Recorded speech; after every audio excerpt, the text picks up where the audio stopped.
Hello everyone. Friends, ये कहानी है एक वॉल्फ बॉय एंड एक ह्यूमन प्रिंसेस की, जो कि कभी बहुत अच्छे फ्रेंड्स हुआ करते थे, लेकिन कुछ गलतफहमियों की वजह से ये दोनों एक दूसरे के दुश्मन हो जाते हैं एंड वॉल्फ बॉय ठानता है इससे बदला लेने का।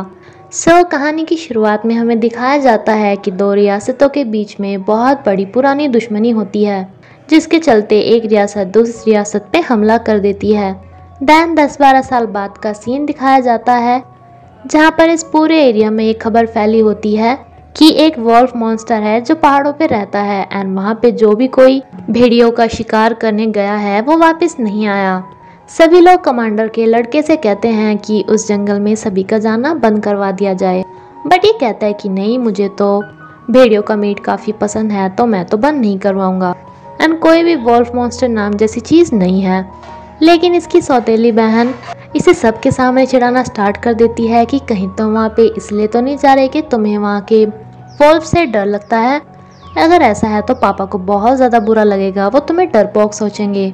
जायशिंग से ये सौतेला भाई बहुत ही ज़्यादा चिढ़ा करता था, क्योंकि ये सिर्फ एक कॉन्क्यूबाइन की लड़की थी। लेकिन इसे दिखाने के लिए ये सेना को लेकर जंगल में चला जाता है, जहाँ पे जाके ऐसी ऐसी घटनाएं होती है जिसपे इसे यकीन हो जाता है कि यहाँ पे सच में कोई वॉल्फ मॉन्स्टर है। ये बहुत ज़्यादा डर गया था, जो कि अपनी सारी सेना को बोल देता है कि ठीक है, आज से इस जंगल में सबका आना बंद, ये सील कर दिया गया है। आज से कोई भी यहाँ पे भेड़ियों का मीट लेने के लिए नहीं आएगा। दरअसल जंगल में कोई वॉल्फ मॉन्स्टर नाम की चीज़ ही नहीं थी, था ये एक 10-12 साल का बच्चा एंड इसका एक खास काम में साथ दिया था इसकी दोस्त जायशिंग ने। इन्होंने ही वॉल्फ मॉन्स्टर नाम की खबर फैलाई थी, जिससे कि सभी लोग इस जंगल में आना बंद कर दें एंड भेड़ियों को शिकार करना भी बंद कर दें। जायशिंग अपने दोस्त को वॉल्फी नाम से पुकारती है एंड वॉल्फी को यहाँ पे बचपन से ही वॉल्फ ने ही पाल पोस कर बड़ा किया है, इसलिए यही इसकी फैमिली है। इसके मॉम डैड करीब 10-12 साल पहले इस जंगल पे रहने के लिए आए थे, जिनकी किसी तरह से डेथ हो गई थी। ये बच गया था, जिसे कि भेड़ियों ने अपने पास रख लिया था। ये अभी अच्छे से बोल तो नहीं पाता था, लेकिन जायशिंग जो कि इससे इतनी सारी बातें किया करती थी, ये इसकी बातें समझ जरूर जाता था। जायशिंग इसे कहती है कि तुम यहाँ पहाड़ों को छोड़ के हमारे साथ गांव में रहने क्यों नहीं चले जाते। लेकिन तभी यहाँ पर उनके ऊपर बहुत बड़ी लकड़ी आके लगती है, जो कि वॉल्व्स को मारने के लिए शिकारियों का जाल है, जिससे ये इसे बताने की कोशिश करता है कि देखो, इंसान तो कितने ज़्यादा बुरे हैं, वो हमारे साथ ऐसा सब कुछ करते हैं, इसलिए मैं वहाँ पे नहीं जाना चाहता। एक युद्ध जीत के जायशिंग के पापा, जो कि सेना के कमांडर हैं, वो वापस आए थे, जिनके साथ यहाँ के राजा का भाई भी आया था, जो कि बहुत ज़्यादा रूड था एंड ये इन सभी की इंसल्ट पे इंसल्ट किए जा रहा था। लेकिन जायशिंग आके उल्टा इन्हीं को ही सुना देती है। यहाँ पर तो इसके पापा इसे डांट कर यहाँ से पनिशमेंट देकर भगा देते हैं, बट दरअसल ये अपनी बेटी जायशिंग को बहुत ज़्यादा प्यार करते हैं, जिन्होंने सिर्फ उस राजा के भाई के सामने ही अपनी बेटी को डांटा था। अब ये इससे पूछते हैं कि तुम आजकल जाती कहाँ रहती हो, तो ये इसे बताती है कि मेरा एक दोस्त है जो कि बहुत ज़्यादा काइंड है, लेकिन वो बहुत ज़्यादा शर्माता है एंड मैं आपको भी उससे कभी मिलवाऊंगी। जायशिंग वॉल्फी को उसकी फेवरेट कैंडीज़ एंड बंस का लालच देके आज गांव घुमाने के लिए लेके आती है। वॉल्फी को बटरफ्लाई बहुत ज़्यादा पसंद होती हैं, तो ये यहाँ पे पेंटिंग को भी देख के उन्हें रियल बटरफ्लाई समझ लेता है। जायशिंग इसे एक पपेट शो भी दिखाती है, जिसकी स्टोरी में ये इसे खुद ही बताती है, जो इसकी खुद की स्टोरी थी।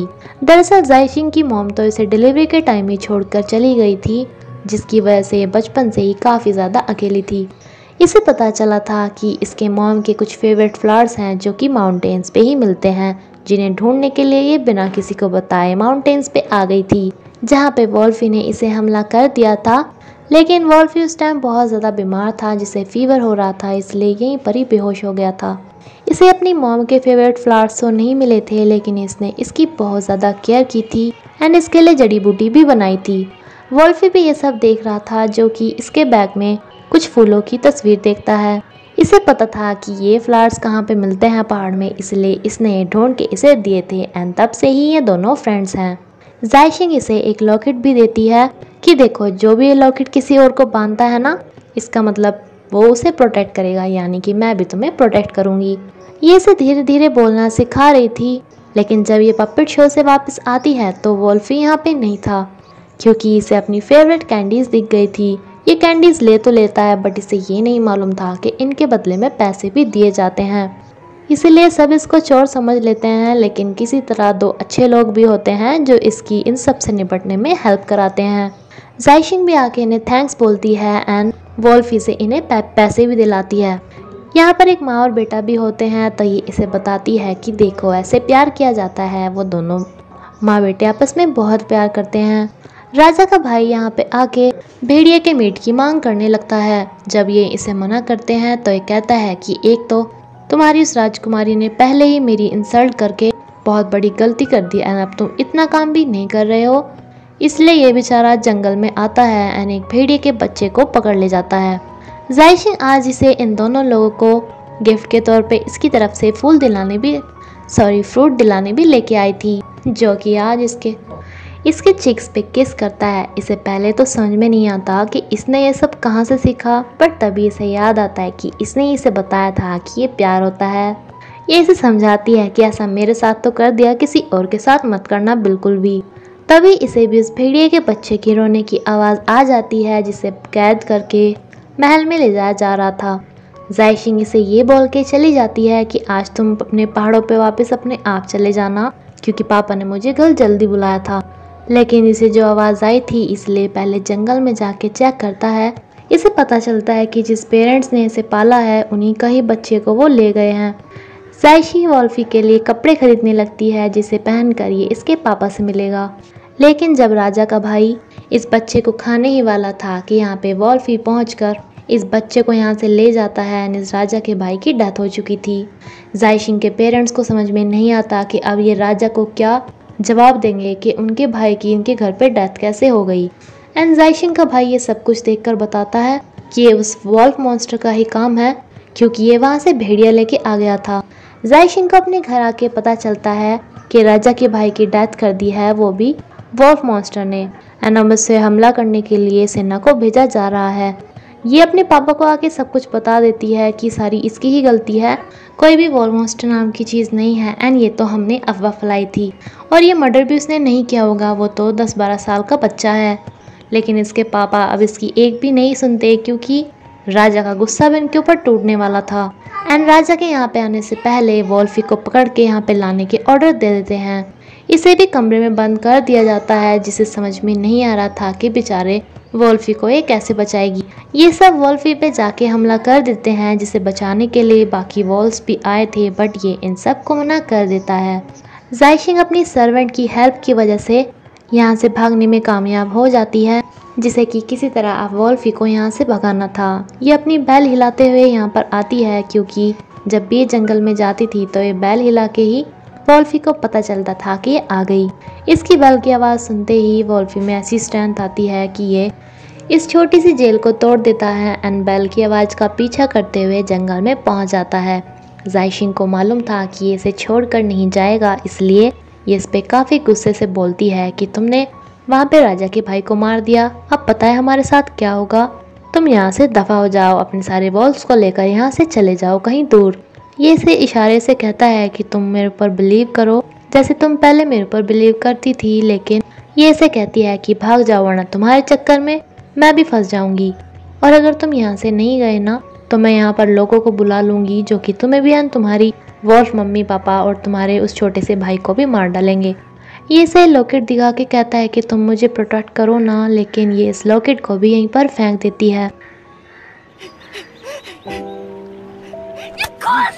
वोल्फी बेचारा यहाँ से चला जाता है। जायशिंग एंड वोल्फी दोनों ने मिलके इसका एक बार पागल बनाया था, जिसका बदला लेने का ये सोच लेता है एंड ये इस अपनी बैल को हमेशा के लिए रख देती है, जबकि वोल्फी ने ये लॉकेट इस पानी में से दोबारा निकाल लिया था। राजा यहाँ पे आ जाता है जायशिंग के पापा से जवाब मांगने के लिए कि इसका भाई की मौत कैसे हुई। जायशिंग जहाँ पे मौत हुई थी वहाँ पे पहुँच के इन्वेस्टिगेट करना स्टार्ट कर देती है, जिसे मालूम पड़ता है कि राजा के भाई की मौत खाने की वजह से हुई है, ना कि वोल्फी की वजह से। तो ये राजा को भी इस बात को एक्सप्लेन कर देती है, साथ में सबूत भी थे।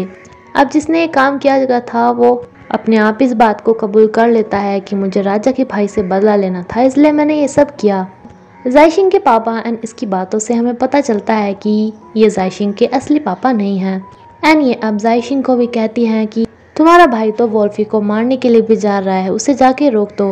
वोल्फी को फिर से उसी बेल की आवाज़ आती है जो कि जायसिंग बजाया करती थी।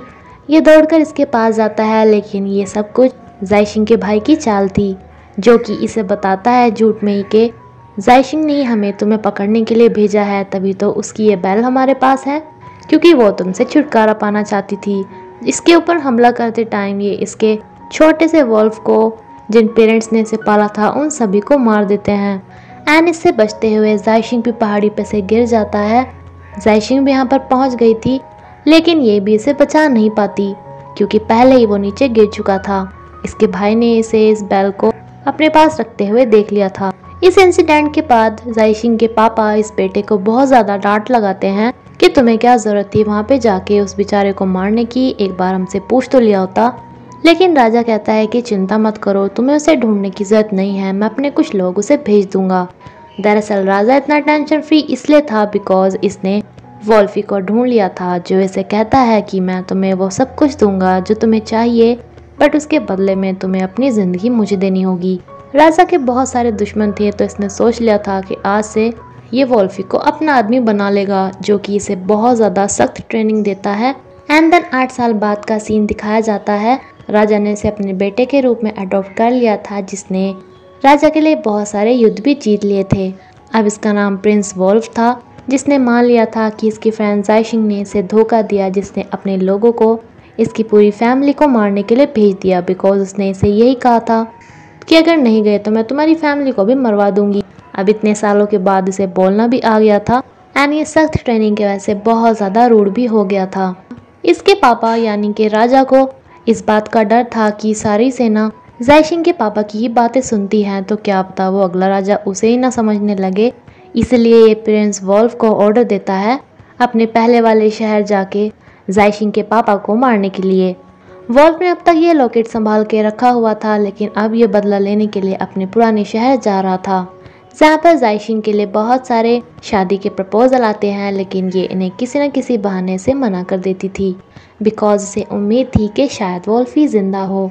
वोल्फी यहाँ पे अपने कुछ पार्टनर्स के साथ आता है, जहाँ पे ये अपनी फेवरेट कैंडीज़ वगैरह देखता है, लेकिन अब ये इतना ज़्यादा रूड हो गया था कि जब इसके पार्टनर कहते हैं कि भूख लगी है चलो कुछ खा ले, तो ये इन्हें कैंडीज़ भी खाने से मना कर देता है, क्योंकि ये यहाँ पे बदला लेने के लिए आया था। इसी के साथ ये एपिसोड यहीं पे ख़त्म होता है। फ्रेंड्स प्लीज़ मुझे कमेंट करके बताना कि मुझे ये सीरीज़ आगे कंटिन्यू करनी है या नहीं।